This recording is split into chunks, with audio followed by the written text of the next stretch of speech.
ਮੇਰੇ ਅੱਬਾ ਜੀ ਇੱਕ ਫਿਕਰਾ ਆਮ ਤੌਰ 'ਤੇ ਕਹਿੰਦੇ ਸਨ, ਜਿਹੜਾ ਮੈਨੂੰ ਹੁਣ ਤੱਕ ਯਾਦ ਹੈ। ਉਹ ਕਹਿੰਦੇ ਸਨ, ਰੁੱਖੀ ਸੁੱਖੀ ਖਾ ਤੇ ਠੰਡਾ ਪਾਣੀ ਪੀ, ਵੇਖ ਪਰਾਈ ਚੋਪੜੀ ਨਾ ਤਰਸਾਵੀਂ ਜੀ।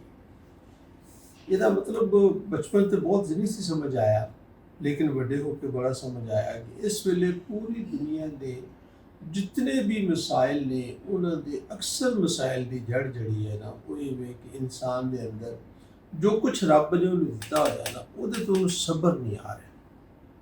ਉਹਨੂੰ ਅਗਰ ਇੱਕ ਵੱਡੀ ਗੱਡੀ ਮਿਲ ਗਈ ਹੈ ਤਾਂ ਉਸ ਤੋਂ ਵੱਡੀ ਗੱਡੀ ਦੀ ਤਮੰਨਾ ਹੈ, ਅਗਰ ਉਹਨੂੰ ਕੋਈ 2 ਰੋਟੀਆਂ ਮਿਲ ਗਈਆਂ ਤਾਂ ਉਹਨੂੰ 4 ਦੀ ਤਮੰਨਾ ਹੈ, ਜੇ ਕੋਈ ਕਨਾਲ ਦਾ ਘਰ ਮਿਲ ਗਿਆ ਤਾਂ ਉਹਨੂੰ ਉਹ ਚੰਗਾ ਨਹੀਂ ਲੱਗਦਾ ਤੇ 6 ਕਨਾਲ ਦਾ ਘਰ ਚੰਗਾ ਲੱਗਦਾ ਹੈ।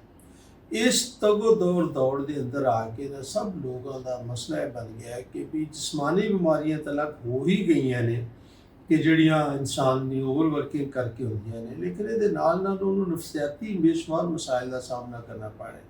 ਔਰ ਜਿਹਦੀ ਬੁਨਿਆਦੀ ਵਜ੍ਹਾ ਜਿਹੜੀ ਹੈ ਨਾ, ਉਹ ਕਨਾਤ ਪਸੰਦੀ ਹੈ ਕਿ ਜੋ ਰੱਬ ਨੇ ਦਿੱਤਾ ਉਹਦਾ ਸ਼ੁਕਰ ਅਦਾ ਕਰੋ, ਅਗਲੇ ਲਈ ਕੋਸ਼ਿਸ਼ ਕਰੋ, ਲੇਕਿਨ ਜੋ ਹੈ ਉਹਦੇ ਤੇ ਕੁਛ ਨਹੀਂ ਕਰਨਾ, ਉਹਦੇ ਤੇ ਸ਼ੁਕਰ ਨਹੀਂ ਅਦਾ ਕਰਨਾ ਔਰ ਅਗਲੇ ਦੀ ਤਮੰਨਾ ਕਰੀ ਜਾਣੀ ਹੈ, ਕੋਸ਼ਿਸ਼ ਕਰੀ ਜਾਣੀ ਹੈ। ਇਹ ਗਾਲਬਨ ਮੈਂ ਇਹ ਸਮਝਣਾ ਹੈ ਕਿ ਅੱਜ ਦੀ ਦੌਰ ਵਿੱਚ ਜੋ ਕੁਛ ਅਸੀਂ ਆਪਣੇ ਬਜ਼ੁਰਗੋਂ को ਸਿੱਖਿਆ, ਅਗਰ ਉਸ ਦੌਰ 'ਚ ਨਫਸਿਆਤੀ ਮਸਾਇਲ ਬਹੁਤ ਥੋੜੇ ਸੀ, ਉਹਦੀ ਵਜ੍ਹਾ ਸਿਰਫ ਇਹ ਸੀ ਕਿ ਜੋ ਕੁਛ ਉਹਨਾਂ ਕੋਲ ਹੁੰਦਾ ਸੀ ਉਹ ਸਵੇਰੇ ਰੱਬ ਦਾ ਸ਼ੁਕਰ ਅਦਾ ਕਰਦੇ ਸੀ ਕਿ ਯਾ ਅੱਲਾ ਦਿਨ ਚੜ੍ਹਿਆ, ਖੈਰ ਆਫੀ ਦਾ ਦਿਨ ਚੜ੍ਹਾਈ, ਜੋ ਦਾਲ ਰੋਟੀ ਲੱਭੀ ਤੇ ਖਾਈ। ਇਹੀ ਮਤਲਬ ਸਾਡੇ ਬਜ਼ੁਰਗਾਂ ਨੇ, ਸੂਫੀਆਂ ਨੇ ਵੀ, ਬਾਬਾ ਫਰੀਦ ਨੇ ਵੀ ਇਹੀ ਗੱਲ ਕੀ। ਬੜੀ ਸੋਹਣੀ ਗੱਲ ਹੈ, ਬੜੀ ਹੀ ਚੰਗੀ ਗੱਲ ਹੈ। ਕਦੀ ਸੋਚ ਕੇ ਦੇਖਣਾ, ਰੁੱਖੀ ਸੁੱਖੀ ਖਾ ਤੇ ਠੰਡਾ ਪਾਣੀ ਪੀ, ਵੇਖ ਪਰਾਈ ਚੋਪੜੀ ਨਾ ਤਰਸਾਵੀਂ ਜੀ। ਜੋ ਰੱਬ ਨੇ ਦਿੱਤਾ ਉਹਦਾ ਸ਼ੁਕਰ ਕਰੋ। ਜਦੋਂ ਤੁਹਾਨੂੰ ਚੋਪੜੀ ਦੇਣੀ ਹੋਏਗੀ ਤਾਂ ਚੋਪੜੀ ਦੇ ਦੇਗਾ, ਜਦੋਂ ਤੁਹਾਨੂੰ ਉਹਨੇ 2 ਦੇਣੀ ਹੋਣੀ 2 ਦੇ ਦੇਣਾਗਾ, ਲੇਕਿਨ ਜੋ ਦਿੱਤਾ ਹੈ ਉਹਦੇ ਤੇ ਸ਼ੁਕਰ ਕਰੋ।